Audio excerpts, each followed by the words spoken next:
অল্প পরিমাণ তেল দিয়েও মাছের ঝোলটা কীভাবে খুব সুন্দর একটা কালারিং করা যায় তারই একটা নতুন পদ্ধতি আমি শিখেছি, তাই ভাবলাম চলুন আপনাদের সঙ্গেও শেয়ার করি। তেলটা একটু গরম হয়ে যাওয়ার পরেই আমি তেলের মধ্যে লঙ্কার গুঁড়ো আর হলুদের গুঁড়ো দিয়ে দিয়েছিলাম। আর মশলাটা কষানোর পরে মেনলি লঙ্কার গুঁড়ো হলুদ গুঁড়ো দেওয়া হয়, কিন্তু আগে দিয়ে দিতে দেখছেন তেল দিয়েছিলাম অল্প পরিমাণ, তারপরেও ঝোলের কালারটা কি সুন্দর এসেছে। আগে কিন্তু আমি এই পদ্ধতিটা জানতাম না, হঠাৎ মাথায় এলো তেলের মধ্যে মশলা দিয়ে দেওয়া, তাই দিয়ে দিলাম, কিন্তু দেখলাম বেশ সুন্দর কালার হয়েছে।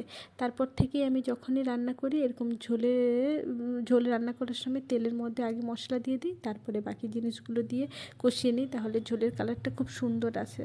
আর একটা কথা বলি, আমি কিন্তু শ্রাবণ মাসে আবার মাছ মাংস টাংস খাই না। এটা অনেক দিন আগে বানিয়ে রেখেছিলাম, কিন্তু সময়ের অভাবে ওইভাবে ভয়েস ওভার দেওয়া হয়নি, তাই এতদিনে ভয়েস ওভার দিয়ে পোস্ট করার টাইম পেয়েছি।